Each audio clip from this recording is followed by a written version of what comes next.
Good morning and welcome to Motivational Mornings, the podcast that gets you going before you get going. Good morning and welcome to Motivational Mornings. My name is Ryan and I'm here today with my co-host Vivi. Now today's episode is about the book 12 Rules for Life by Jordan Peterson. Jordan Peterson is a psychologist who has these, 12 rules for life. And each chapter is a different rule, and he explains the rule by going through different personal stories of his or studies or even like biblical verses. And a lot of these rules me and Vivi found were very impactful, so we're going to share a few with you. The first rule in the book is to have good posture. Peterson uses the example of lobsters. Male lobsters, they fight to establish their pecking order, which they then in turn use to determine which lobsters get the best shelters to live in. These lobsters will have vastly different postures depending if they have ever lost a fight. The lobsters that have lost will often be scrunched up and drooping in posture, which will then signal to other lobsters that they're weak and that they lack confidence. The lobsters that have never lost a fight, on the other hand, stand up straight and tall and signal to the other lobsters not to even try to take away their shelter. Body language for people is also extremely powerful. First of all, if you're meeting strangers and they know nothing about you, your body language will be one of the few clues they have to try and figure out who you are. Having powerful body language from the get-go will signal that you're a confident person, especially when they're trying to figure you out for the first time. There are, however, other benefits of having positive body language. Give this a try. When you're ever feeling down, just try and smile and see what happens. Studies have shown that actually when you smile, you feel happier, which is almost counterintuitive. So typically we think that if we feel happy, we'll smile. But studies have shown the reverse is also true. If you smile, you'll feel happier. Body language can also shape who you are and how you feel. A great example of this is the psychologist Amy Cuddy. And she does her, if you look on YouTube, you can Google her TED Talk on power posing. Her studies have shown that body language really helps determine how we feel. A great example is a powerful pose will make you feel more powerful. So if you're ever going to the interview and feeling nervous, right before, go to the washroom and start doing powerful poses. Stretch yourself out, make yourself look big. And after doing this, studies have shown that you'll go into the interview room feeling more powerful. I really like what you mentioned there, Ryan, in terms of body language and how it can shape you to be a more powerful and engaging human being. I know that I definitely use Amy Cuddy's principle of fake it till you make it. For example, I remember when I was working in undergraduate in college as a bartender at nights, and a lot of the times I was super tired after completing an entire day of schoolwork. And when I'd show up to work, I was just dead tired, and no amount of like coffees or anything would make me feel like excited. But what I would do is I'd go into the mirror in the bathroom and just stare at myself with like this crazy smile and just put my hands up for like 30 seconds. And immediately when I came back out, I felt better. So I think it's definitely a thing people can implement. If you haven't seen it yet, please just check out that TED Talk with Amy Cuddy. It's fantastic. One of the best. One of the rules that I found interesting that Jordan Peterson mentioned is that studies have shown that people are more likely to give animals, including dogs and cats, their medication on time for serious medical conditions than they are to make sure that they themselves take their own medications for their own health problems. Jordan Peterson goes on to suggest that humans themselves are giving more and willing to take care of others more than they are willing to take care of themselves. To me, this is insane. One of the things I kind of try to think about quite often is, am I taking care of myself? Am I taking care of what I need? If you think about it, if you try to do a lot for everyone else and you forget about yourself, then the people you're serving in the end of the run or the end of the day aren't getting the best you. So how I like to relate this is to healthcare. Like, that's what I'm into. So if you think about taking care of yourself by working out regularly, getting enough sleep, avoiding a lot of stressful situations as much as you can, I know it's difficult from time to time, then by doing this, in result, all the relationships, all the people that you're associated with, and all the experience that you have in your life will be exponentially better. And so that's in a healthcare setting on how this point relates to what I think it's how it's useful. Another one, though, is even in the financial setting.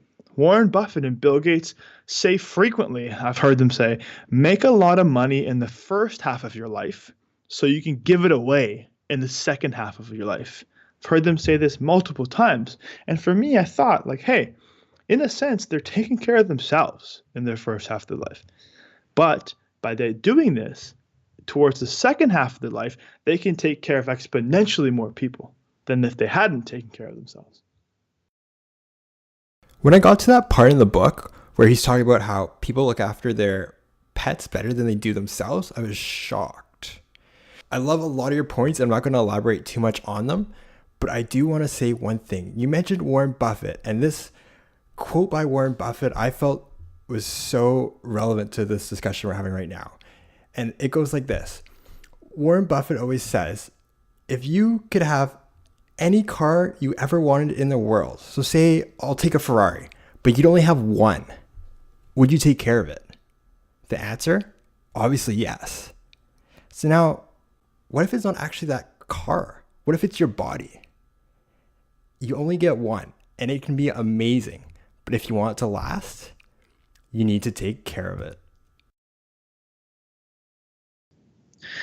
To that point, Ryan, I really like it. And I think it can relate to another of Jordan Peterson's points in this book, which is, he says, ask as if you want to receive and knock as if you want to enter.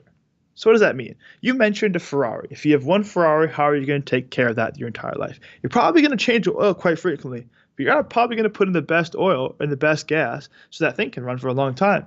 You're going to pay premium insurance so that thing also, if it gets damaged, you're covered.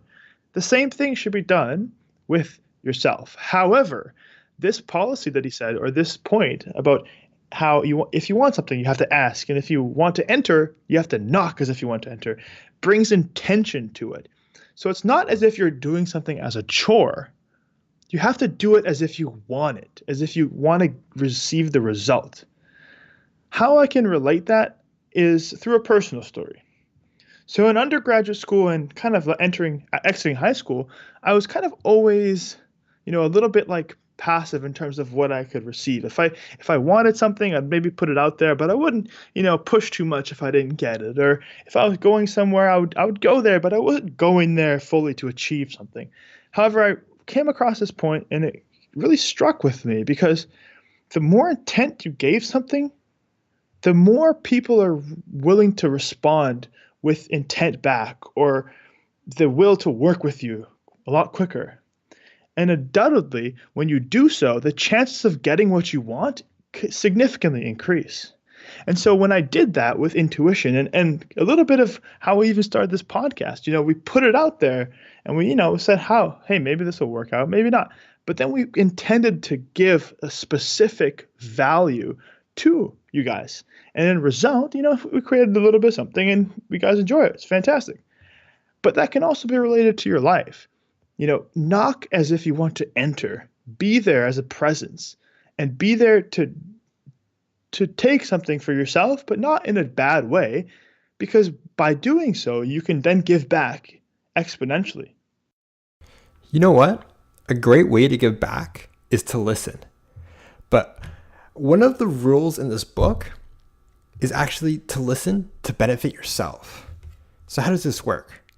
Well, the rule is assume that the person you are listening to might know something you don't. this is probably going to be true no matter who you're speaking to. Everyone's going to have their different areas of expertise, and it's your job to be able to listen carefully so you can learn from them when they know something that you don't.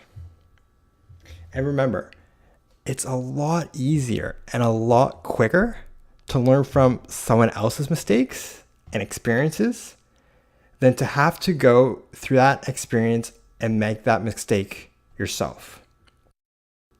How do you become a better listener? How do you know you're listening? Well, this book suggests that you try a small experiment just to try and test how well you listen. When talking with someone, before you're even allowed to say your own ideas, you need to summarize what the other person has said. And you have to continue to summarize until the speaker is satisfied that you understand.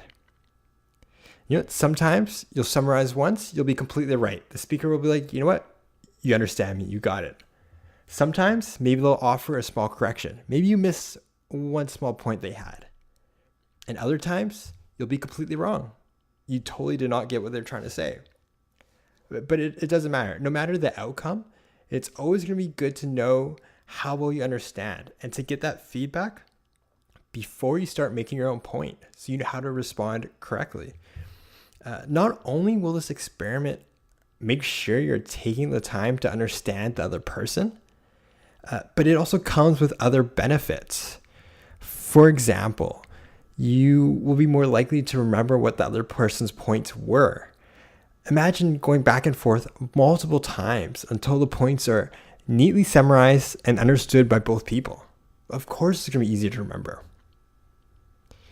You're also more likely to avoid what's called straw man arguments. So straw man arguments are when you oversimplify or change the other person's ideas by focusing on one single thing they said and massively distorting it. Now, this obviously is counterproductive because you're likely missing the bigger picture. And you know what? Maybe their one point is wrong, but potentially the rest of their argument is something you can learn from. And that wraps up today's episode of Motivational Mornings. Thanks for listening, guys, and enjoy your day.